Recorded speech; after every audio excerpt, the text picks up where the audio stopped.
అందరికీ నమస్కారం అండి. మా వారు ఇలా ఇల్లు సర్ప్రైజ్ నాకు గిఫ్ట్ ఇచ్చారని చెప్పాను కదా!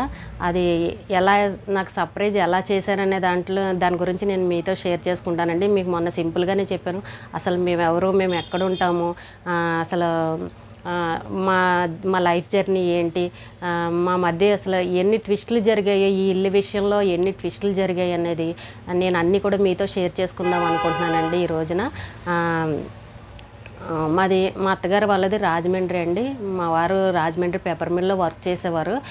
అప్పట్లో సాలరీలు కొంచెం చాలా తక్కువగా ఉండేవి కదా! అయితేను ఇలాగా ఫ్రెండ్స్ ద్వారాగా మేము సూరత్‌కి వెళ్ళాం అనమాట. అక్కడ కంపెనీలో మేనేజర్‌గా వర్క్ చేసేవారు. అక్కడ కొద్ది రోజులు సూరత్‌లో చేశారు. చేసిన తర్వాత అక్కడి నుంచి మళ్ళీ కొంచెం యువతలకి అక్కడ వాపి అని ఒక సిటీ ఉండేది. అక్కడికి మళ్ళీ వేరే ఫ్యాక్టరీలోకి వచ్చామన్నమాట. కొంచెం శాలరీ ఎక్కువ అనేసి అక్కడికి వచ్చాము. అయితే అక్కడ అపార్ట్మెంట్ అది కంపెనీ వాళ్ళే ఇచ్చేవారు. అక్కడ ఉండేవాళ్ళం అనమాట. మా అబ్బాయి ఇక్కడ హైదరాబాద్‌లో చదువుకునేవాడు. అయితే ఇంక ఇలాగ మా లైఫ్ సాగుతూ ఉన్న టైంలోనూ కరోనా వచ్చిందండి. 21లో కరోనా వచ్చినప్పుడు అందరం భయపడ్డాం కదా! చాలా భయపడ్డాము. అప్పుడు జాబులు తీసేసేవారు. శాలరీలు కూడా సరిగ్గా ఇవ్వలేదు కదా! అలాగే గడిపాము. అయితే అప్పుడు అనిపించింది మాకు, ఎలా అయినా సరే ఒక సొంత ఇల్లు ఉండాలి. ఈ కరోనా టైంలో అందరూ కూడా ఎక్కడ వాళ్ళు అక్కడ సొంత ఇళ్ళకి వెళ్ళిపోయేవారు కదా! సొంత ఊర్లకి. అప్పుడు మాకు కూడా అనిపించేది, అయ్యో మనకు సొంత ఇల్లు లేదు. ఇప్పుడు మనం ఎవరింటికి వెళ్ళినా ఎవరు రానివ్వరు కూడా. అదే మన ఇల్లు మనకు ఉండుంటే మనం కూడా వెళ్ళిపోయేవాళ్ళం. ఇక్కడ చూస్తే ఉద్యోగాలు సరిగ్గా లేవు. మనకి ఇల్లు లేదని చెప్పేసి అప్పుడు మొదలైంది మాకు ఇల్లు కావాలని. అసలు మా వారికి సొంత ఇల్లు అనేది ఎప్పుడు ఇంట్రెస్ట్ ఉండేది కాదండి ఎక్కువ. ఎందుకు అనంటే ఇలా ఉద్యోగాల మీద తిరుగుతూ ఉంటాము. సొంత ఇల్లు కట్టి ఏం చేస్తాం, మనం ఎలాగ అక్కడ ఉండము, వేస్ట్ కదా డబ్బులు అంత పెట్టి అనేసి ఆయనకు అంత ఆలోచన ఉండేది. ఎప్పుడు గోల్డ్ కొనాలని గోల్డ్ కొనేవారు బాగానే. నాకు గోల్డ్ మీద ఉండేది కదా, నాకు ఇల్లు మీద ఉండేది ఎప్పుడు కూడా. ఏదైనా గోల్డ్ కొంటానంటే అబ్బా ఎందుకని అనేదాన్ని. దాన్ని కాపలా కాయలేము, బీరువాలో పెట్టి. మనం చూస్తే ఇక్కడ రెంటిల్లో ఉంటే ఎటన్నా వెళ్తే బీరువాలో పెట్టి దాయాలి, సెక్యూరిటీ ఉండదు అనేసి నేను అంత ఇంట్రెస్ట్ చూపించేదాన్ని కాదు. ఎప్పుడైనా డబ్బులు దాచిపెట్టుకుంటే ఇల్లు కట్టుకోవాలి ఎప్పటికైనా. ఒక 100 గజాల్లో చిన్నదిగా సింపుల్గా ఒక సింగిల్ బెడ్రూమ్ అయినా సరే సొంత ఇల్లు ఉండాలి. ఎవరింటికి వెళ్ళే పరిస్థితి ఉండకూడదు మనకి. మన ఇంట్లో మనం ఉండాలనేసి నాకు చాలా కోరుకుండేది. అలాగా రోజులు గడుస్తుంటే అంతకుముందు 2 ఇయర్స్ బ్యాక్ ఏంటంటే రాజమండ్రిలోను ఇలా మా మరిది గారు చెప్తే ఎవరో స్థలం అమ్ముతున్నారంటే ఒక 5 సెంట్ల స్థలము 3 లక్షల చిల్లరకి ఏమో తక్కువలో వచ్చిందని అప్పట్లో మేము ఆ స్థలం తీసుకోవడం జరిగింది. అది కూడా కొననంటే ఫోర్స్ చేసి తక్కువ రేట్లో వస్తుంది కదా అని చెప్పేసి అవి ఇవి ఎక్కడెక్కడక్కడ పెట్టేసి మొత్తానికి డబ్బులు పూడ్చి ఎలా అయితే మేము తీసుకోవడం జరిగింది ఆ స్థలం. అది 5 సెంట్ల స్థలం, అంటే 248 గజాల స్థలం ఉంది. సరేలే అని చెప్పేసి ఈలోపు కరోనా వచ్చేసింది. అలా గడిచిన తర్వాత కరోనా అప్పుడు డిసెంబర్ నెల లాస్ట్లో ఇంకా మా వారికి జాబ్ అయిపోతుంటే మళ్ళీ సెకండ్ టైం కరోనా మళ్ళీ వచ్చింది. వచ్చేసరికి ఇంకా అప్పుడు అమ్మో ఇల్లు లేదు, ఏంటి పరిస్థితి చూస్తే ఇలా ఉంది, కరోనా మళ్ళీ సెకండ్ టైం కూడా వచ్చిందనేసి కొంచెం భయంగానే ఉండేది. ఎటు వెళ్ళాలి ఏంటన్నది అర్థం కాలేదు. జాబులు ఉంటాయా పోతాయా అన్నట్టు అదొక రకంగా ఉండేది. అనిపిస్తే మేము ఇలాగే కరోనా టైంలో ఇలా గూగుల్లో ఫోటోలు చూస్తూ, ఇంటి ఫోటోలు అవన్నీ చూస్తూ ఉండేవాళ్ళం. చిన్న ఇల్లుకైతే ఎంత ఖర్చు అవుతుంది, ఈ మోడల్ అయితే బాగుంది అని చెప్పేసి మేము ఒక ఇల్లు పిక్ తీసుకుని ఒక 2-3 ఇల్లు హౌస్ పిక్కులు తీసుకుని పక్కకు పెట్టుకునేవాళ్ళం. ఇది బాగుంది చూడండి, ఇది ఏంటి డోర్ ఇలా ఉండాలి, ఇది ఇలా ఉండాలి అని చెప్పేసి మేము పైన సీలింగ్ డిజైన్స్ అవన్నీ ఫోటోలు తీసి కొంచెం పక్కగా పెట్టుకుని ఇలా చేయించుకుంటే బాగుంటుంది అని అన్నట్టు. మామూలు అది ఆదాలాభంగా చేయించుకున్నాం. ఎప్పుడైనా అక్కడికి వెళ్తే ఈ మోడల్లో కట్టించుకోవాలి బాగుంది అని అన్నట్టు అని పక్కకు పెట్టేవారు. అది మేము ఇద్దరం చూసి సెలెక్ట్ చేసుకునేవాళ్ళం. అలా రోజులు గడిచిన తర్వాత ఈ లోపు ఏం చేశారంటే ఆగస్టు నెల వచ్చింది. ఆగస్టు నెలలో ఏం చేశారంటే 22 ఆగస్టులోను అక్కడ ఆగస్టు నెలలో శ్రావణ మాసంలో ఏం చేశారంటే మా మరిది గారు వాళ్ళతో మాట్లాడి వాళ్ళ మేస్త్రుంటే ఇల్లు స్టార్ట్ చేయించేసి మొదలు పెట్టించేశారు. అడ్వాన్స్ ఇచ్చి మొదలు పెట్టించేశారు. వాళ్ళకి చెప్పి చేయించేశారు. అక్కడ బంధువులు ఉన్నారు కదా, అందరికి చెప్పి చేయించేసి మొదలు పెట్టేశారు. ఆ విషయం నాకు తెలియదు, అసలు నాకు చెప్పలేదు, నాకు తెలియదు. ఏది ఈ కొన్న స్థలం ఉంది కదా, 5 సెంట్ల స్థలం ఉంది కదా, ఆ స్థలంలో కట్టిస్తున్నారనమాట. కట్టిస్తుంటే మేము ఒక 120 గజాలు 100 గజాలు అంతకంటే ఎక్కువ మించకూడదు, ఒక 15 లక్షలు అక్కడ ఉన్న రేటు ప్రకారం అయితే ఒక 15 లక్షలు అయిపోతుందని అంచనా వేసుకున్నాం. మేస్త్రి తెలిసిన వాడే. పైన అయితే ఇంకొక 5 లక్షలు పెట్టుకుంటే మనకి చిన్న వర్కులు ఇంకా ఏమన్నా ఉన్నా అయిపోతుంది, చాలు మిగిలింది తర్వాత చూసుకోవచ్చు అన్న ప్లాన్లో మేము అనుకుంటే నాకు చెప్పలేదు. నాకు చెప్పకుండా ఆయనే మాట్లాడేసి అన్నీ ఆయనే చేసేసి ఆయనే సెలెక్ట్ చేసి మేము ఏ పిక్కులు అయితే పక్కకు పెట్టామో ఆ పిక్స్ అన్నీ ఆ మేస్త్రికి పంపించేసి నాకు ఈ మోడల్ కావాలని చెప్పేసి స్టార్ట్ చేయించేశారు. అస్సలు నాకు ఆ విషయం తెలియదు.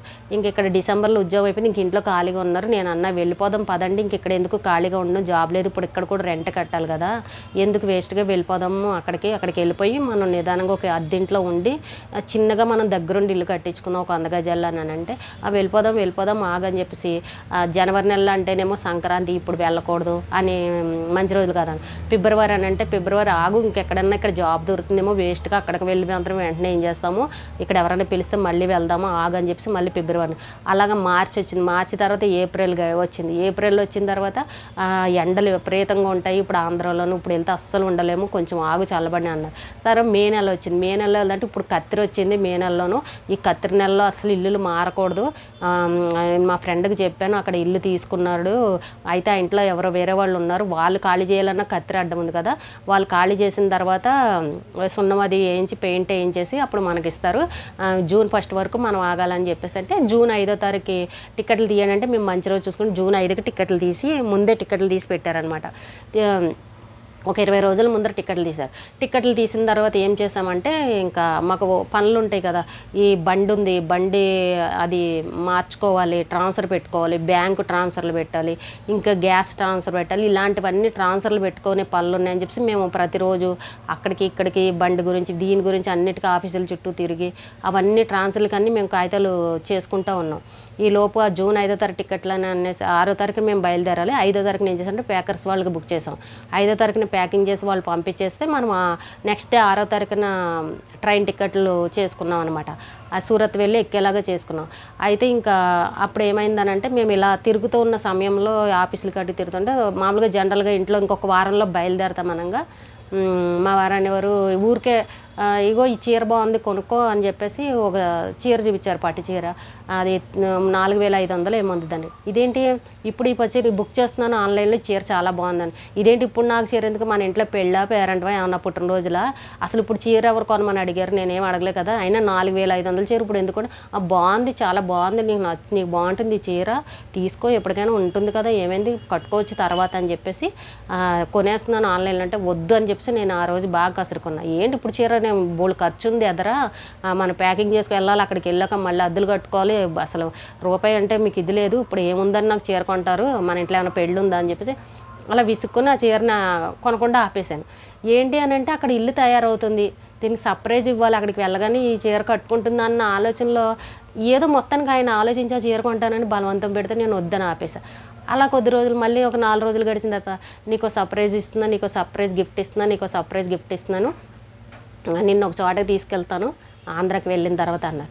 ఏం నాకు సర్ప్రైజ్ గిఫ్ట్ ఏంటి, ఏం గిఫ్ట్ ఏముంది, ఇప్పుడు ఏమైనా బంగారం కొంటున్నారా, కారు కొంటున్నారా, ఇప్పుడు ఏమో మన పెళ్లి రోజా ఏంటి, అసలు ఎందుకో ఏంటి సర్ప్రైజ్ అని అంటున్నారు, మొన్న కూడా చీర కొంటున్నారు ఏంటనంటే ఆయన ఏంటంటే ఇల్లు కడుతున్నానన్న విషయాన్ని నాకు చెప్దాం అనుకున్నారు. అప్పటికే 7-8 నెలలు అయిపోయింది, అక్కడ తయారైపోతుంది, వెళ్ళగానే నాకు ఎలాగ దాన్ని చెప్పాలన్న ఆలోచనలోనూ ఈయన ఇన్ని రకాలుగా మాట్లాడుతున్నాను, నీకు సర్ప్రైజ్ ఇస్తున్నాను, నిన్ను ఒక చోటకి తీసుకెళ్తాను, నిన్ను మా ఫ్రెండ్ వాళ్ళ ఇంటికి తీసుకెళ్తాను, నీకు ఒక సాయిబాబా గుడి ఉంది అక్కడ పెద్ద గుడి, ఆయన సాయిబాబా భక్తులు అనమాట, చాలా ఇష్టం సాయిబాబా గారు అంటే, అయితే నిన్ను ఒక పెద్ద సాయిబాబా గుడి కదా నీకు సర్ప్రైజ్ ఇస్తున్నాను ఆంధ్రాకి వెళ్ళగానే అనేసి అనేవారు.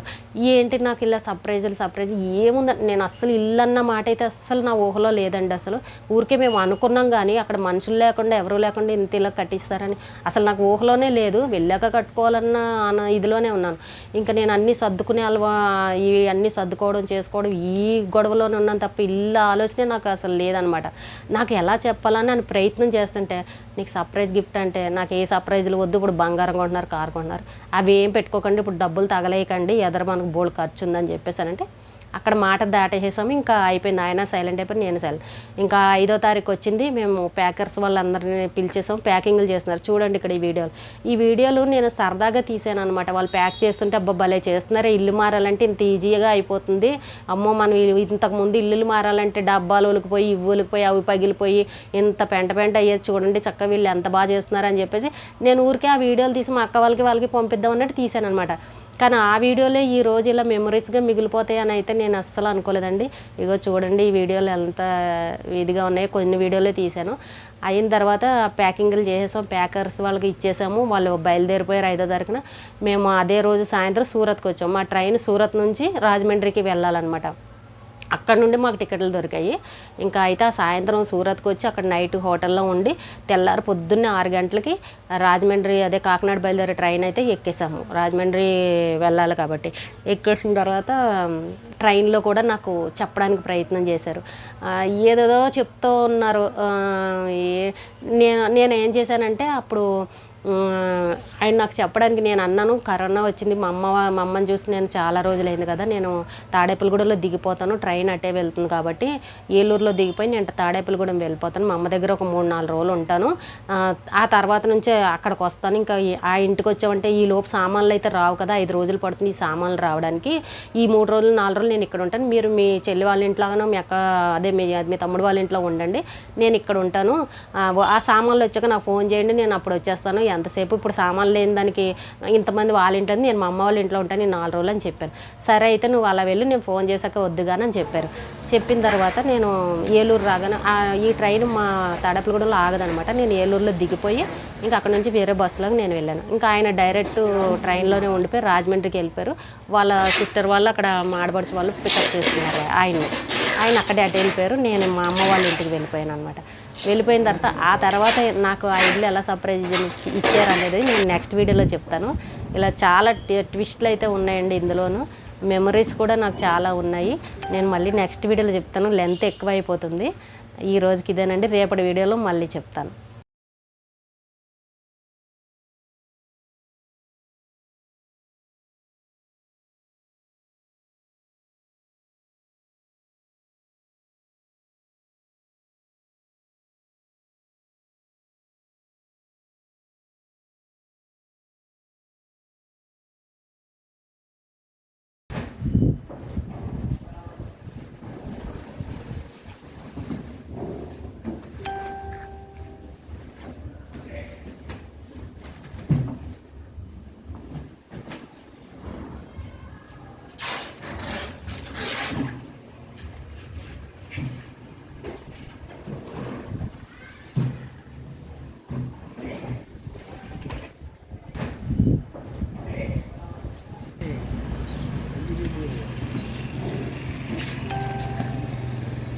जब मिलता है कुछ